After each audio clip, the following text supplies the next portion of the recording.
Happy Sunday, everybody. Hope you're all doing well. Every Sunday, I go over my best of one meta breakers, which are off meta picks that have been successfully piloted to Mythic with at least a 60% win rate and at least 50 games.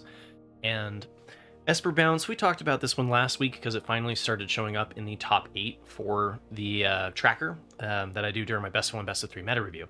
And but I wanted to talk about this one because it was the first one to hit #1 Mythic, I believe, at least the first one I saw.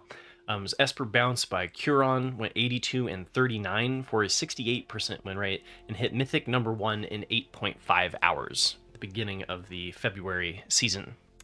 And nothing outside of the ordinary from what we've seen. I guess some variations aren't running the Spiteful Hexmage, as well as lowering the amount of Sheltered by Ghosts because of how poorly it performs in the mirror match with nowhere to run. But it does help the deck out against mono red to be able to gain that life. And Hexmage being able to put the cursed roll onto a Pixie or the Scavenger to give you that +1/+1 counter on top of it, like, it was just really nice synergies in specifically with the Optimistic Scavenger, and you've got a lot of 1/1s that you can hit with that. So we've talked about this deck a fair amount. You're just trying to bounce Hopeless Nightmare, Nowhere to Run with Pixie, Fear of Isolation, and This Town Ain't Big Enough, and then you can loop This Town Ain't Big Enough with Storm Chaser's Talent. So eventually we'll get into some new archetypes here as Aether Drift comes down the line. But yeah, congrats on the climb, Curon. Very nice to hit that Mythic #1. The second deck that we're going to cover is Azorius Omniscience. I feel like I've covered this every single week in the meta breakers, but it still is not showing up on the tracker.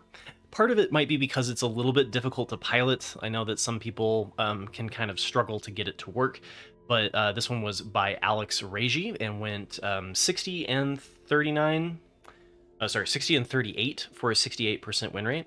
And it's a very standard build, so we've got the Confounding Riddle and the Picklock Prankster and the Moment of Truth and the Archaeologist to put things into our graveyard, as well as Chart a Course. We've got Afara's Dispersal, which can put stuff into the graveyard with Surveil, and you can bounce your opponent's early attackers. And then you've got Abuelo's Awakening, which is how you, on turn 4, bring back the Omniscience as a creature, which then allows you to start the loop. You play the Invasion of Arcavios, and in this version, you're grabbing the grabbing the Beseech the Mirror, getting the second copy of the Invasion of Arcavios, grabbing This Town Ain't Big Enough, then playing This Town Ain't Big Enough to loop both Invasion of Arcavios again to get the Breach the Multiverse.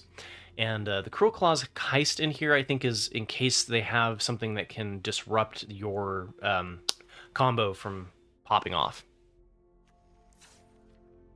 And this one's not an off-meta pick, so just bear with me for this 1 week.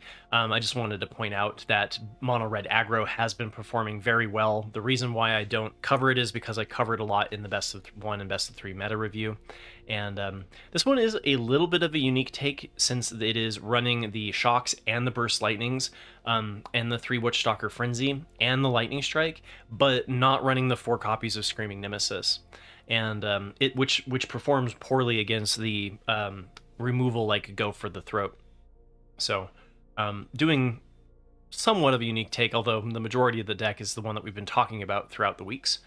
This one went 74 and 34 for a 69% and hit Mythic #32 in 5 hours. And I think I forgot to mention the Azorius Omniscience deck hit Mythic #10 in 7 hours and 45 minutes. So all 3 of these decks have been able to hit into Mythic right around the 8-hour mark, and then Mono Red at 5, which, because Mono Red's way fast, right? So it has actually decreased in popularity. You haven't been, I think everybody has been exploring the Esper and the Dimir Bounce decks, and Mono Red Aggro has kind of taken a dip down. Since Esper Bounce is a difficult matchup, it's still coin flip against Esper Bounce, and it's favored actually against Dimir Bounce, but I think a lot of people with the Nowhere to Run are just less interested in playing the Heartfire hero. So those were the first 3 decks to hit Mythic this week, and since it was the beginning of the season, I figured I would just kind of showcase the first 3 top performers. Now we're going to go back kind of further in time into the end of January, end of season climb. So this was Gruul Delirium by dbrogue24, went 42 and 18 for a 70% win rate. I believe that this is the same list that was created by Ash Lizzle. although I'm not certain about that. I think it's very similar if it's not exactly the same. And so we've got a couple of like one-ofs that I think are pretty cool, like the Huntsman's Redemption. We've got the Keen-Eyed Curator for a little bit of graveyard hate against our opponent. We've got a Torch the Tower for a little bit of banning, exiling problematic threats. And then it does look like this was a best of 3 list taken online. And then number 5 here, to draw your attention again, is another Omniscience, Azorius Omniscience deck, this one by Aetherling, that went 59 and 28 for a 68% win rate. And it's the exact same list as the one that we covered that hit the top Mythic this beginning of the February season, but it's running a different loop in the sideboard, and this is the one that's more commonly seen in best of 3. And so just in case you are unfamiliar with it, we'll just run through it really quickly. So this one doesn't have the Beseech the Mirror to get the second copy of Invasion of Arcavios. And so the upside to this is that you don't need to get the second Invasion of Arcavios, you just need to get the one, because then you can get Season of Weaving or Unnerving Grasp, which allows you to bounce the Omniscience. And since it's a creature, you can create a token copy of it, which then bounces everything other than the tokens, so you leave the Omniscience in play, because it's a creature off of Abuelo's Awakening. So that allows you to get a infinite amount of creatures onto the battlefield as long as you've done the Unnerving Grasp and you start copying the Manifest Dread targets. And then you've got the one copy of the Heroic Reinforcements to give everything haste. And then the other cards are... I think usually cards that you see incorporated in best of 3 to be brought in specific matchups instead of pulled with the loop, because they don't necessarily help out with accomplishing the loop outside of the negate, which helps you if your opponent is holding up a counterspell for one of your pieces that you're grabbing from the board. And number 6 is Mono Black Midrange. I just wanted to point this one out again because if I don't cover it in my best of 1, best of 3 meta review, it was number 9, and so it's a pretty popular pick. It just didn't quite have the highest win rate last week. I do expect to see Mono Black Midrange popping in and out of the top 8, so I just wanted to make sure that you were aware of the archetype. Technically it wasn't in the top 8, so it's sort of a meta breaker, but its popularity makes it pretty hard for me to call it a straight up meta breaker. But anyway, you've got the kind of mid-range strategy that's running the 1-turn kill off of Slasher and the Bloodletter of Acklezotz. This one's running 2 Archfiend of the Dross and 1 Shieldred the Apocalypse, which can kind of offset the penalty of the Unholy Annex, and running a little bit of the Hand Hate with the Duress and the Liliana of the Veil. But this one is running 2 Tiny Bones the Pickpockets instead of leaning into the 4 Duress. And this kind of helps you play up against the early aggro decks, being able to play the targets that you're removing with Go for the Throat and Cut Down.